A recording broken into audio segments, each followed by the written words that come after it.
Today I speak with Claire Kelly, Operations Director for the Mindfulness in Schools Project. She lets us know why school kids should probably become a little more mindful and also lays down some shocking truths.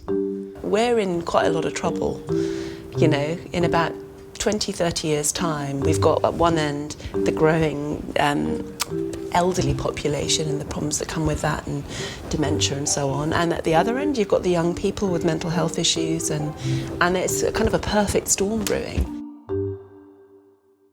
Welcome, Claire. Thank you very much for joining me this morning. Pleasure. As always, what I want to do, if that's okay, is to just dive into your past, your history as a youngster, and your education. Was there anything that you, back in the day, thought, yeah, that has shaped me? Whether a particular day, a teacher, or anything like that, where you think, yeah, that's made me the person I am today? I mean, there are lots of teachers who really inspired me and just made me want to learn. Just not because I thought I want to be like you, but because their take on education was that it was for the sake of just the love of learning. And I think that's something that's in danger of slipping away quite quickly, given all the emphasis there is on exam results and league tables and stuff like that. So there are key teachers who really influenced me. But I guess a turning point, actually for me, the turning point was university. Just going to university, having freedom, trying everything. Not in a drugs and rock'n'roll way. Just Are you sure? Yeah. Oh no, I was the most boring student in the world. But my idea of a fun night out was a packet of biscuits in the park. But just trying out music, trying out drama, trying out singing, trying out sport, trying out and just really having a go. And it's something I try and encourage my own children to do as well, is just give it a go. Because you never know, do you? You don't know until you've tried it. And there seems to be a lot of limitation, I know this comes into mindset a lot, there seems to be a lot of limitation with children and fear in maybe getting things failing, fear of failure. And that's why people, so why do you think you had this ability to just get in there and do it and take things on? I think it was, because back then there was a sense of university being an opportunity to just try things out. I think it's changed. I think now there's much more emphasis on going to university in order to then go on and do the next thing. It's a means to an end rather than just an experience. And that's a real shame, actually. Yeah. Any kind of learning. That's true at school as well, I think. Well, that's a great link. the being in the present is a great link into the next thought, which is, for anybody that doesn't know, what is mindfulness? Can I just say right away that there have been several very thick books written on this subject really? By very clever people. Right. And in a nutshell. Oh God, no pressure. Yeah. Okay, well, in a funny sort of way, it's two things. There's the state of mindfulness, which the most concise definition was given by someone called John Kabat-Zinn, who was one of the first people to bring mindfulness in a secular context into the West, which is a kind of a state or a sense of present moment awareness. So in other words, you are paying attention to the present moment on purpose, to things as they are, with curiosity and kindness, which is very long and complicated. But really all it means is we spend a huge amount of our time, and increasingly so I think, projecting into the future or reflecting on the past. So pre-thinking and rethinking, at the expense of actually living life, being here now, enjoying the sensations around us, the sights, the smells, the tastes, the people, at the expense of actually really listening to each other, at the expense of actually engaging in what life is all about, which is a series of nows, So you can't expect to live life perpetually planning or perpetually regurgitating what's happened without that somehow depleting the experience of living. It makes a lot of sense. Yeah. And so mindfulness, the end game really is about trying to get that sense of when you choose to, because nobody's saying you should do it all the time, otherwise you wouldn't get anything done. I'm just really here right now and tasting and smelling it. But the fact is, when you choose to do it, when you think, what I need right now, I just need to bring myself back to the now. So in order to do that, you need to train your attention. And that's where the hard bit comes in. Right, and so the training, why now do you think it's so important for people to train now? Almost like train this sense of being and being in the present moment. Why is it so important now? Is it more important now than it used to be? I'm going to say used to be, I'm talking 20, 30 years ago. 2,500 years ago. Right. Because it was back then that people, there's always been an element of mindfulness style practice, kind of harnessing the attention and focusing and meditating, and in all kind of religious philosophies. And 2,500 years ago, people were doing it, and they were doing it in order to ease suffering, in order to just acknowledge that actually, even back then, the mind's natural tendency is to anticipate and plan and foresee, or to reflect and regurgitate what's happened, ruminate on things, and so it's always been the case. That's partly how we're wired, and we can talk about that if you want to, in terms of evolution and how. Our mind's behaviour hasn't necessarily caught up with cultural and social change. So back then it was important, still is now. And now I think perhaps there's also this sense of the pace of change being so fast and the bombardment, the daily bombardment, exterior bombardment in terms of input from social media and expectations about how quickly you're supposed to work and how things are supposed to be done. And there's almost a culture, certainly in the West, that, unless you're actually working your way towards a heart attack, then you're not working hard enough. For sure, yeah. That's definitely something that has meant that many people are now looking for something to support them in that. So you've got that going on. And meanwhile, the continuing human tendency, the mind's tendency to just constantly be on the lookout for the next thing or the next threat or the next stressor or to replay what's happened in order to really understand what went on. Right, that makes a lot of sense. And so one of the ways in which, I've heard the word meditation been thrown around a lot, and it definitely seems to have more of a stigma supporting it. What is the difference for those who don't know the difference between mindfulness and meditation, and how do they correlate? Mindfulness, meditation is just a really broad term for various ways in which you can go about working with your attention, but also centering yourself, in some cases just giving your mind a break, giving your body a break.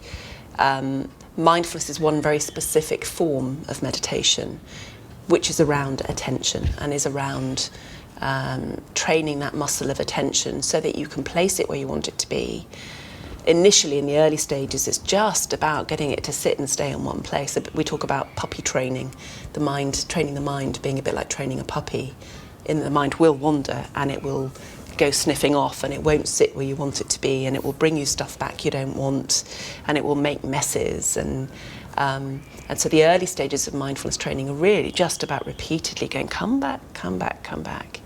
And then over time, then what you can start to do with your attention is maybe take it another direction. So you can begin to look at the mind's tendency to be carried away by its own stories. The mind will tell you a story and you believe it and you go off with it. Talk about thought buses and being carried off by a thought bus. Wow. And whether or not you can then use your trained attention to actually go, you know what, I'm going to step off this bus, I'm going to step back for a minute. I'll notice it. I'll go, look at that thought. Isn't that an interesting thought? Isn't it interesting that my mind's thinking that thought right now? But actually, I'm going to stay at the bus stop. I'm going to stay here for a minute. And that seemed, I'm sure, to a lot of people that live in this world that we live in and live, I don't know, pigeonhole, but kind of reactive life and have never really considered this type of, is it incorrect to call it brain training in a sense? What you're doing is you're training your attention. We talk about mind, again there's semantics around this, but sure. Training your attention to change your brain, because that can happen. There's enough research evidence now to show very clearly that the brain is very plastic. And so if you train your attention to take you in a specific direction, that's more likely to happen again, because what you're doing is establishing neural pathways, new ones. And the more you think a particular way, the more likely you are to think that way in the future. So you're literally changing the structure of the brain and the function of the brain through what you do with your attention. Right. So I can see that if you we talk about your Mindfulness in Schools project, I can see that with all those reasons you just gave, there are a lot of reasons why it would be a great thing for anybody to embrace this kind of lifestyle or understanding. Younger children, obviously you can see that the earlier they start, I mean, it's a kind of a no-brainer. It's going to be a great thing. But in effect, with all that, what was the purpose of the Mindfulness in Schools project? In the broadest sense, it was about giving young people tools and skills to enable them to flourish, to enable them to just make their lives a little bit, potentially more lovely, nice to be alive, to really enjoy stuff, and also to deal with the difficult things that life throws at you. So we talk about this little toolbox of skills they will have, and once they've got them, they can never unlearn them. And the research evidence around the potential problems with adolescent mental health in particular, but also, it's getting younger and younger.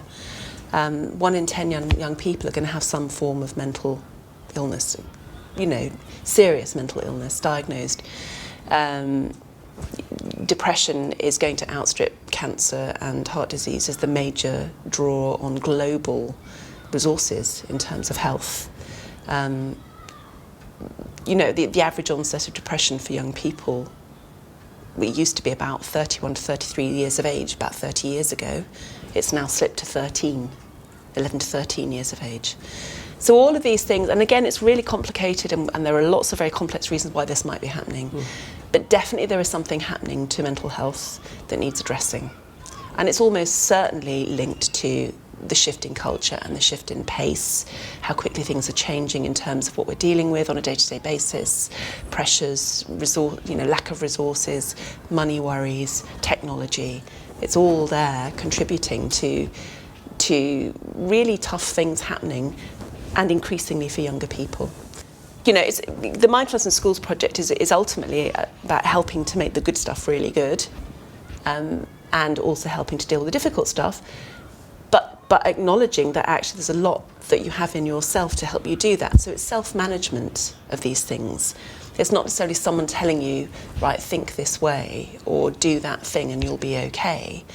It's about noticing that they have the skills to actually help themselves work with whatever life is throwing at them. Take control, in a sense. Yeah, sort of. Or not so much control, but just going, I'm feeling a bit anxious at the moment. I know what I can do. And it's not about, crying or having a can of Kestrel or whatever it might be that you do. It's about lashing out or whatever. Or lashing out or whatever it might be. It might be, it's like, right, I remember this one. Yes. It might be something, we've got something called a dot B we do, FOF another thing. They might decide, look, I'm having all these horrible thought buses. I'm going to step back from the thought. I know how to do this now. I can step back from the thought bus. So it almost sounds like we could have a bit of an epidemic on our hands in the future in terms of where this is heading. Yeah. Right? Yeah, potentially. We certainly, people are widely acknowledging, just from a purely economic point of view, that we're in quite a lot of trouble. In about 20, 30 years' time, we've got at one end the growing elderly population and the problems that come with that, and dementia and so on. And at the other end, you've got the young people with mental health issues, and it's kind of a perfect storm brewing. And certainly the work that is going on in Parliament at the moment, there's an all-party parliamentary group on mindfulness, is around, how can we prepare for this? How can we actually think logically and put in place strategies that aren't, dealing with the outcome, aren't dealing with the symptoms, but are actually helping to deal with the underlying cause. Makes a lot of sense. So I've got 2 scenarios for you, Claire, if that's okay. First one is more individual. If you are somebody and you're working, but then outside of that, maybe freelance, and you're thinking email, Facebook messages, must phone them, I've got to do that by that date, otherwise this isn't going to happen. Basically like monkey brain. Hello. What would be the first step into looking into mindfulness practice or becoming more mindful? I would say there are lots of books out there, but I would say don't start with the books, because actually mindfulness is a bit like music in a way. You know, you can't say you understand what it is to sing because you've read a book about it. It's very experiential. You've got to do it to actually really understand it. So as a really little taster, I mean, you've discovered there's this wonderful app from Headspace, and that's a great taster of what it can be like. And then, if you're interested, then there are all kinds of great ways to take part in group courses. There's something called Mindfulness-Based Stress Reduction, which is an 8-week course, usually about 2 hours a week, and it comes in various forms. Lots of people out there teaching it, and a really great introduction to mindfulness. There's something called MBCT, which is Mindfulness-Based Cognitive Therapy. Again, 8-week course, around about 2 hours a week. Slightly different in that there's much more work going on there around thoughts. If you're someone who has lots of difficult thoughts that tend to get you caught up and tangled, that can be a really great way in. And lots of other versions as well. One of the best places to look is on a website called bemindful.co.uk, which is run by the Mental Health Foundation. And they've got a really nice summary of the different courses, and you can also do a local search for teachers and courses going on. Right, and that's because I've seen on your site that there's a requirement to do the teaching courses for your course. So anybody looking to teach your curriculum would need to have covered a 8-week kind of base foundation course first. Is that correct? Yeah, a recommended course. Right. For all the reasons I've just mentioned. It's experiential. You've got to understand it, and there's no point in trying to teach this to young people if you're not actually walking the talk yourself. Sure. They know straight away. You know, if teachers going, oh, now just, you know, really center yourself, bring your attention back, and then you go out and kick the photocopier. That's it, game over. You know, so it's not working for you. Why should I do it? Exactly. And secondly, just for your own well-being. And this is really key, actually. The Mindfulness in Schools project started with a curriculum for teenagers, going, right, they need this. Let's say year 10. You know, that's the kind of age where I think this would be most appropriate. Since then, it's kind of expanded, and we're now going all the way down to, you know, 7-year-olds and all the way up to 18, 19-year-olds. But then, of course, we went, of course, what we need to start with is the teachers. You know, if you want this to be sustainable, the teachers are the ones who need to be looking after themselves. Yes. They need to take care of their own well-being first, give themselves an 8-week, you know, get themselves on an 8-week course. Then we say give it about 6 months after that, just to really keep practicing, to really get to know what it's like. Then train to teach young people. Right. That's it. A wise man once said to me, I'm going to butcher this phrase, but something about you can't love others if you don't love yourself, that kind of thing, right? Compassion, I say with compassion. Yeah. Right. That's hard. Right. It is really hard, yes. But it's really key, absolutely critical. Sure. Well, that's great. And so another second scenario, talk about teachers in schools. Again, I'm so sorry, nutshell. I mean, I know your sessions are 40 minutes normally within a classroom. For the students, For the students, yeah.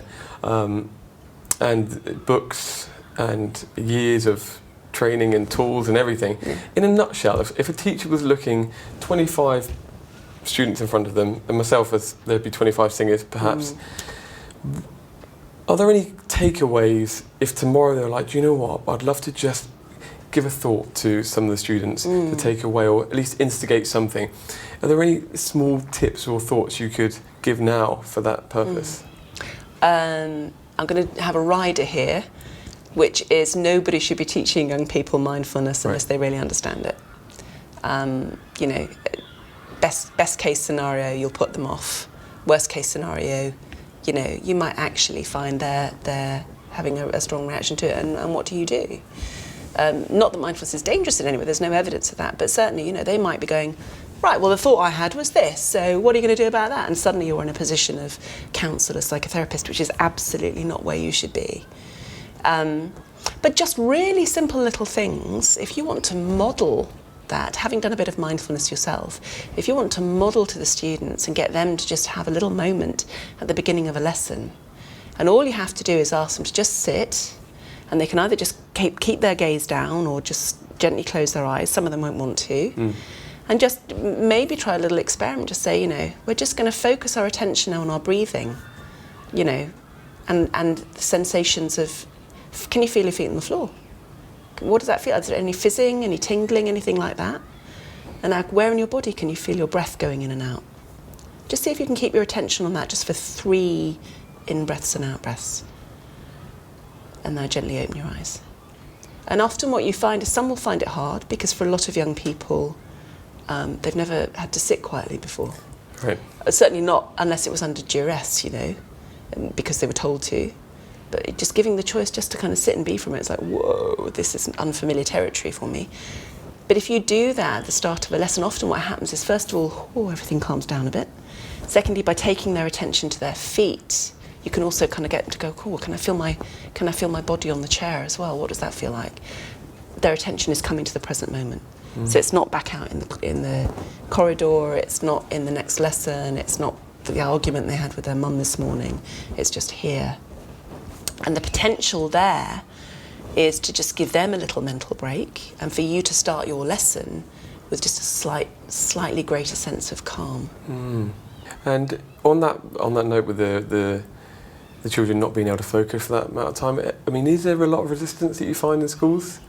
I mean, maybe from parents as well, in terms of that's kind of woo stuff and I'm not getting involved. Do you ever find that, and how do you overcome that if you have?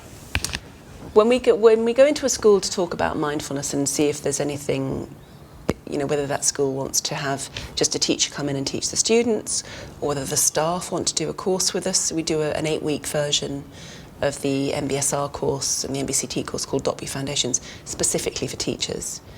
So when we go in, we do, what I'm going to do today actually here, is do an introduction. It's like, what is mindfulness? What isn't it? What's the research evidence around it? So it's like just explaining. It's really clear, you know. So you think it's fraudulent rubbish, have a look at the research evidence. You think it's all about Buddhism, look at this booklet, where's the Buddhism in that? You know, it's just being really clear about what it is and what it isn't. And we do the same with the students as well. We say, look, these are the ways in which it can help you. Look, these people have shown it. You know, let's have a go, let's try something. And as far as the teachers, absolutely, lots of them come back and go, please, can we have some of this? And then the students go, okay, we'll give it a go. And then actually over a period of time, they go, oh, that's just quite useful. The parents usually go, why aren't we doing this? That's great. Nearly, 99.9% of the time. And the only resistance we tend to get are from people who just have a very ill-informed idea of what it is. I'm sure. Well, that's perfect. I think that's kind of summed up most of the mindfulness questions that I had anyway today. But I'd just like to finish, like I always do, with a couple of questions for you. The reason for doing this is that I always just like to dig into the minds of people like you at the forefront of your industry, and almost all of us that are looking to kind of change the world in a little way, and just to see if there's any themes with the way people think. And I would like you to, if you could, tell me what comes to mind when you hear the following words that I give you, if that's all right. So the first word would be, it can be a person, a thing, or animal, whatever. Yeah. Successful.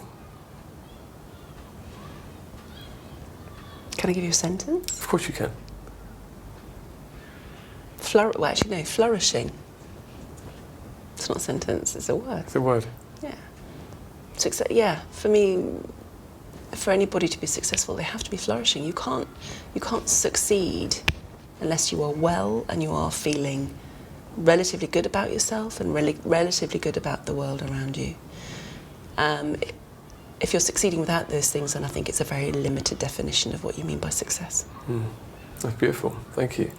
And lastly, same thing for the word love.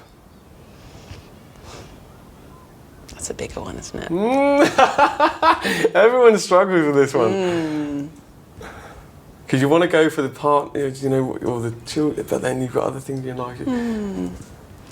Well, I mean, a word comes to me which I associate with love, which is compassion.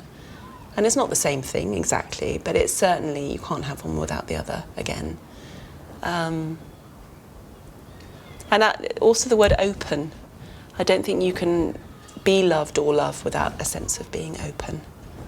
Open to possibility, open to communication. Yeah. Even open in an like honesty sense and everything, honest, I guess. Yeah, and physically open as well. You know, often when you talk about love, people literally kind of do that. You know, sense of whether it's love of the world, love of life, love of people. Wonderful answers. Thank you very much for that. I expected them to be good from you. Thank I don't you. know why. Thank you very much. Don't know where that came from, but there we go. On the hoof. Yes, lovely. Well, thank you once again, Claire. Pleasure. I appreciate your time because I know you've got to go and do your talk this afternoon. So thank you very much, and I will look forward to reading more of your stuff online and hearing more about the Mindfulness in Schools project in the future. Stay tuned for more educational research videos coming right up. But if you want to join me on this journey, please subscribe to my YouTube channel, or like my Facebook page, and or find me on Twitter. All of these you can find by sticking Steve Giles UK into the search box. Next time I visit one of my good friends, Katie Holmes-Smith. She's one of the UK's most sought after session and backing vocalists. She invites us in and lets us know just how she thinks people can find the quickest route to success. Do what you love doing. And if you don't think you're great at it, it doesn't matter. You can be great and just get nowhere. So the passion and the love to do it counts for more than anything else.